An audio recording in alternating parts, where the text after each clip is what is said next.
Hey, good morning, everybody. This is Josh. I'm going to show you how to tie this Hawaiian style Thunder Creek streamer pattern. This fly is really good for papio, lai, uh, even small tuna, ahi, not really ahi, little rats. Um, it's a good pattern with a lot of success, and it's not too hard to tie, so let's get into it. All right, we're gonna start with I think it's a size 1 limerick. This brand is, I believe, Maruto. It's the ML Maruto Limerick Gold. These are size 4. It's either size 1 or 2, I can't remember. But you can buy these in quite large packs, 100 hooks for like $15. They are a tried and true hook, not the strongest for its size, but a decently long shank to tie this pattern. Generally, a Thunder Creek uses a much longer hook shank, probably about this long. What is that? 1.5 inches. And that's because it usually has kind of a bulky bucktail body, and the hook itself is kind of hidden by the bucktail.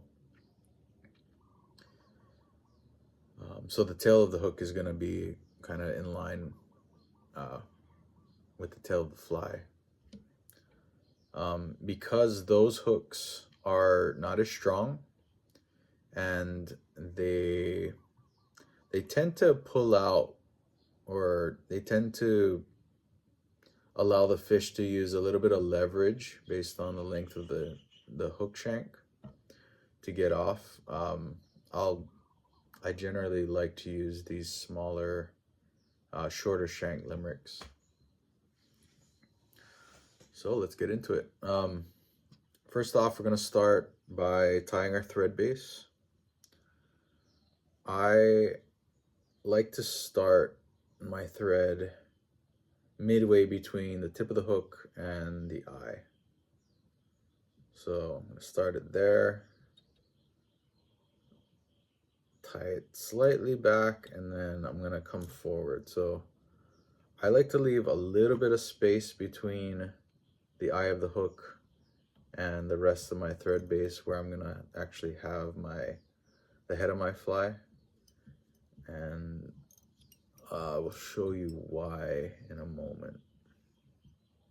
So thread base is there. I'm going to end it pretty close to where I started and cut off my excess. All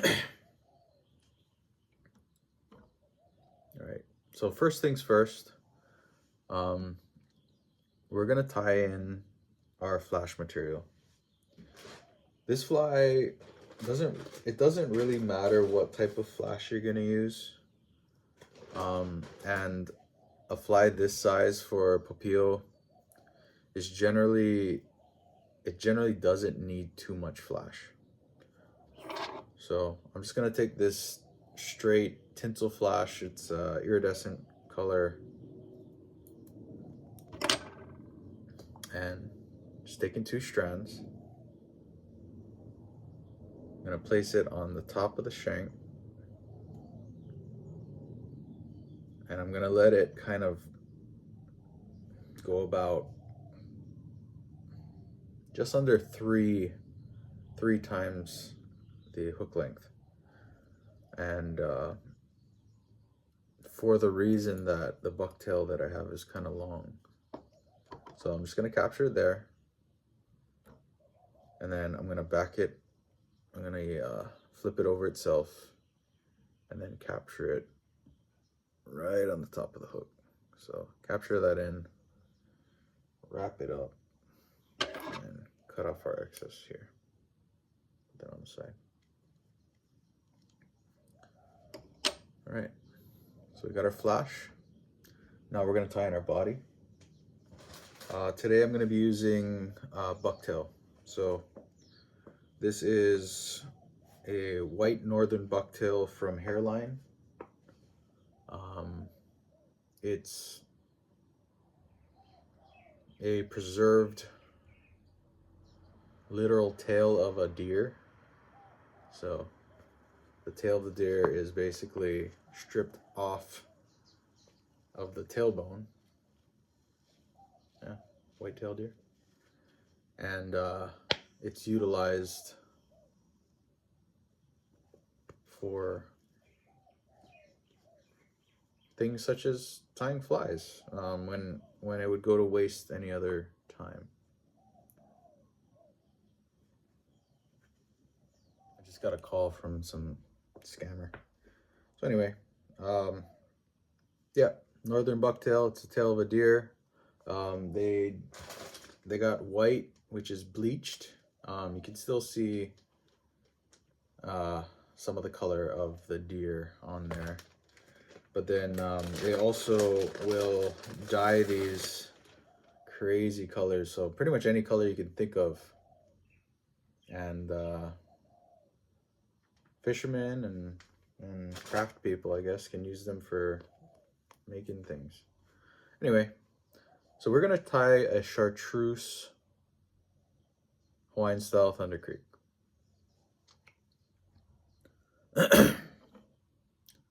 So we got our flash in, it's locked in, and we're just gonna take a pinch of white bucktail material.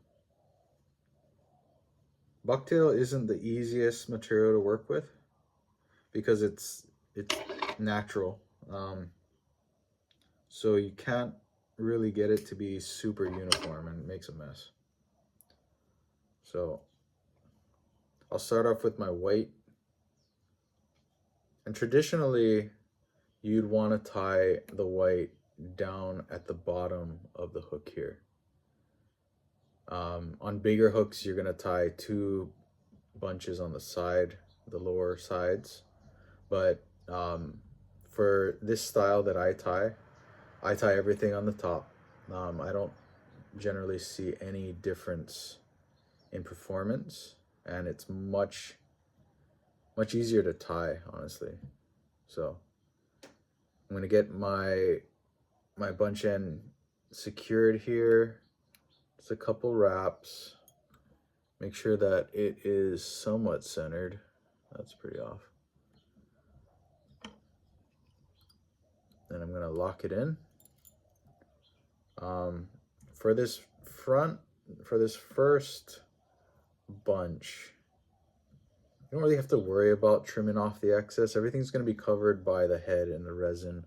But if you want to make it real clean and pretty looking for, you know, human consumption,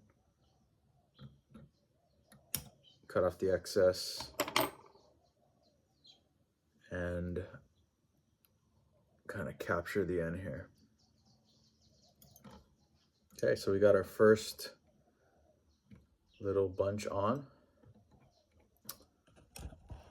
It's kind of weird, this angle, but yeah, we got our first bunch on. And now we are gonna get our body on, our second bunch. So I'm gonna use the green, so about the same size bunch as the white. Like I said, this is gonna be for smaller fish, so it doesn't have to be very thick. You don't want, jeez.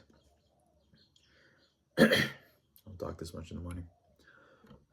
You don't really want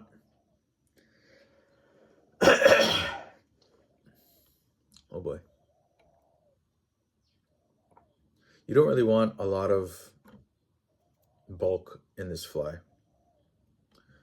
When it's bulky, it tends to look really nice, but I don't get as many strikes. I don't think the fish are as interested in a fly that is a little too bulky and too flashy and too out there. So sparser the better. There's got to be some material, but sparser the better. So I'm tying this bunch on the opposite direction, so the ends of the hairs are facing forward.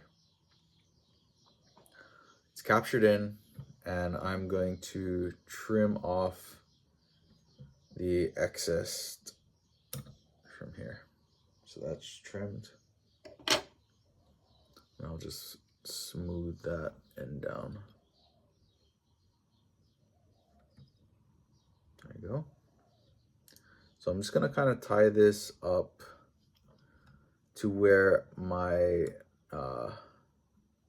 I laid my thread. Not all the way up to the eye of the hook, but it's about an eye's distance before or behind, however you're looking at it. So we're gonna capture it in there, right there, and then I'm gonna kind of overlay my material back to the end of my material there, and just adjusting the material so that it's staying at the top of the hook shank. So now I'm going to grab my material here, I'm going to lay it over itself and then kind of push it back here, and I'll capture it with kind of this,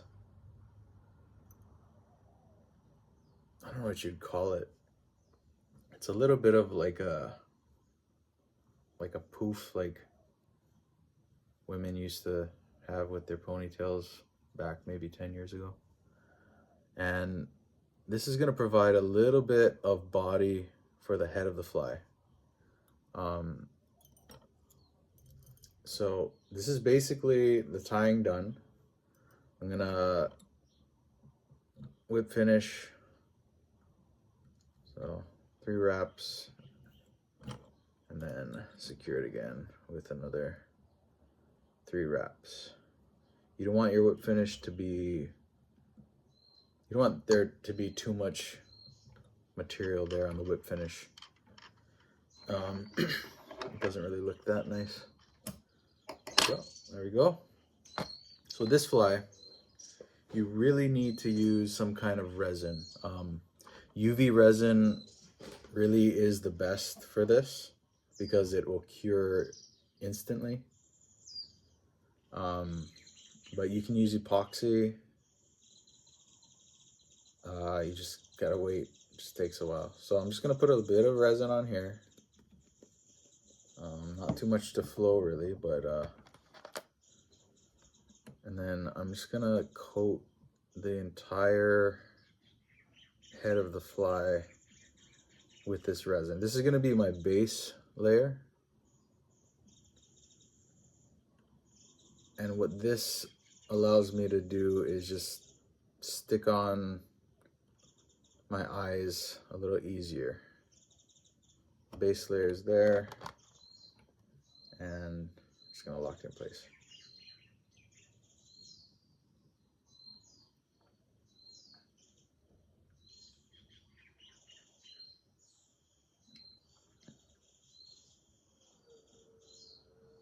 So a bit of history for me, I guess.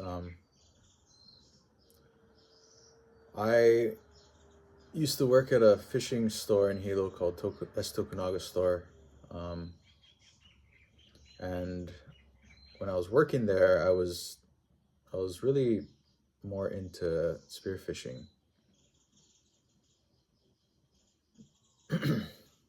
But I had a couple friends who really liked shoreline fishing and whipping in particular. And one of my coworkers, Todd,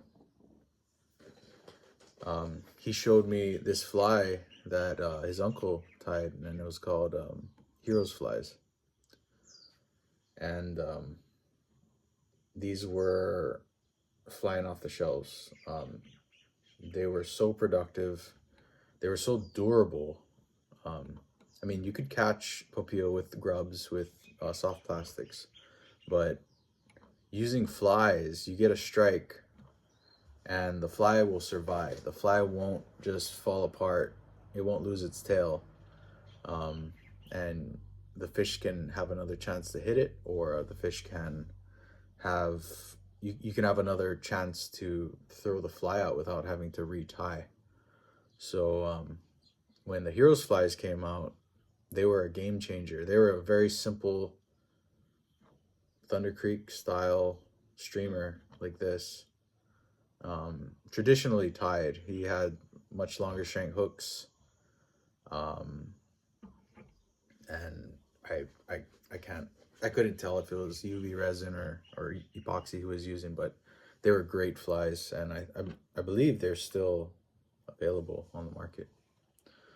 Since then, there's been a lot of fly tying companies started in Hawaii. One of my buddies, Dave Hashimoto, started a company called Hot Lava Fly Co., which basically he tied pretty much only Thunder Creek style flies, and he did very well.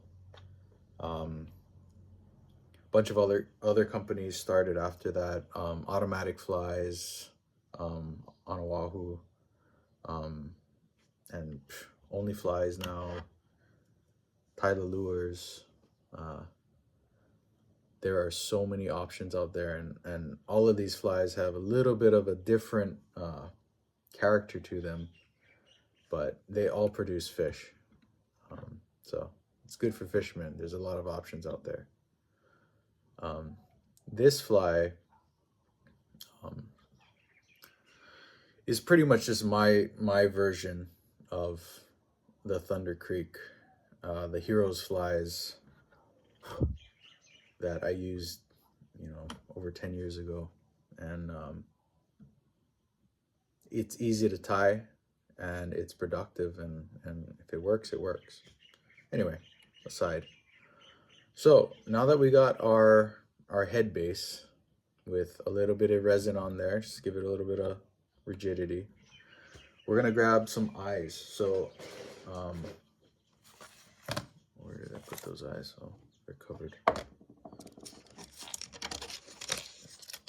So I got these holographic eyes, multiple sizes, multiple colors.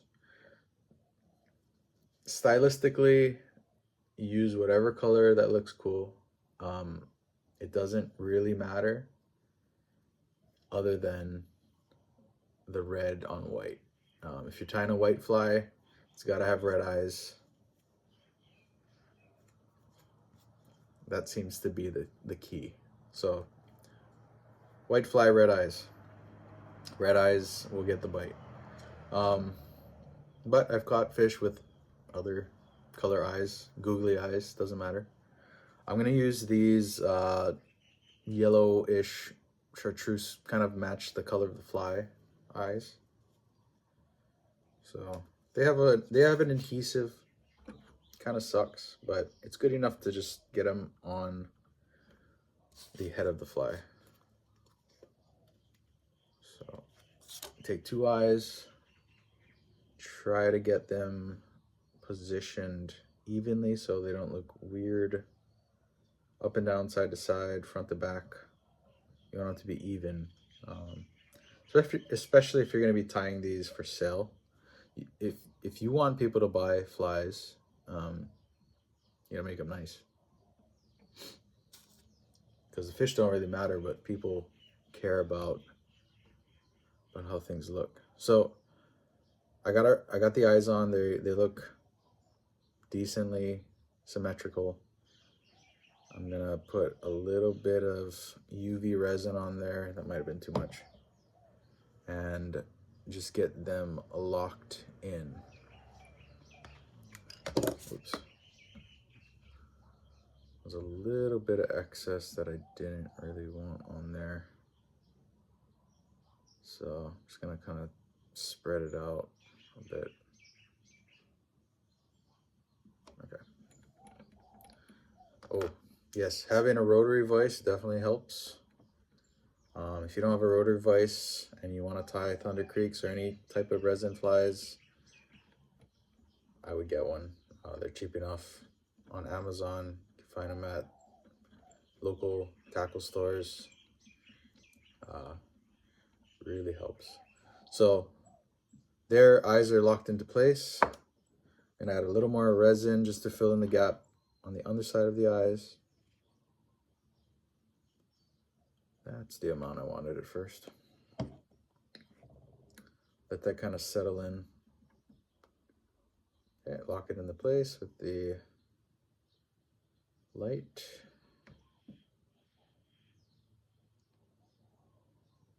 Okay, that's good. And now we're gonna build up the head. So it doesn't really matter where you put the resin. Just don't put too much at once or else it's gonna just drip off. You're gonna throw it on and you're gonna just start rotating. I like to use this little needle awl type of tool that I got with the cheap fly set that I got, and spread the resin around as I'm turning it. Continuously turning is going to help keep the shape of the head uniform, fighting against gravity, trying to keep it sort of the same. And when I like it, I will lock it into place, keep spinning. It definitely helps if you position your hook shank at the center of the axis of the rotation of the vise, which is a complicated way of saying you don't want your fly to be like this, because then you're gonna be like chasing it around with the light. So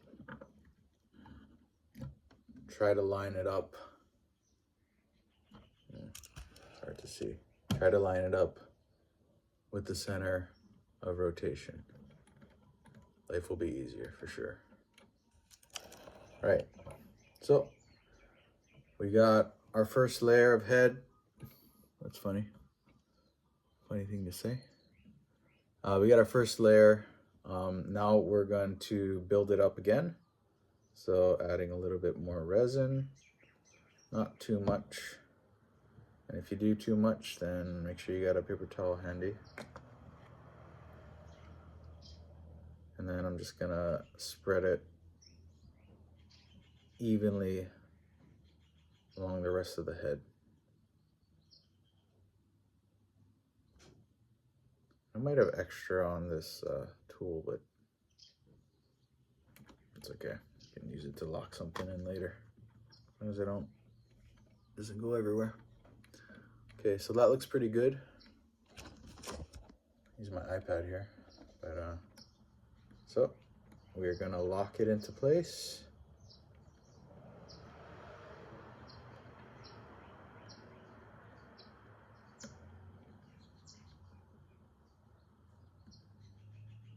Should be good. And by the way, if you're using any of these high intensity UV lights to cure your resin, don't look directly into the light. You may even want to wear shades if you have something really reflective, because it can damage your eyes. All right, so I think we're good. So that's pretty much done. This resin is really good. This is just a high viscosity craft resin I got off of Amazon. I used Solarez for a long time. I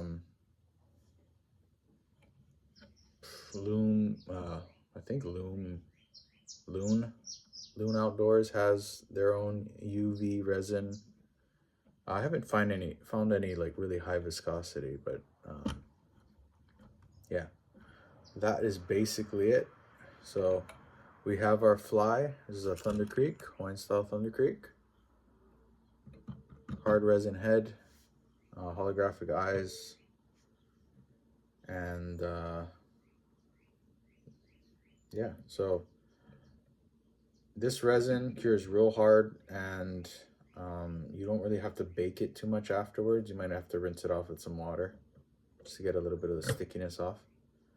But let's see if you can see that. Yeah, that's not the best camera. But this fly is awesome. Oh, and so the reason I tied it away from the eye of the hook is because when you put the resin on, the resin will flow into the eye of the hook, and when it cures, it's hard, so you're not going to be able to get your line through the eye of the hook. So tie it a little bit further back from the eye, and everything will be much easier. You won't have to find a tiny little drill bit to drill out this resin to get a hook on, or to get a line on. So that is the Hawaiian style Thunder Creek.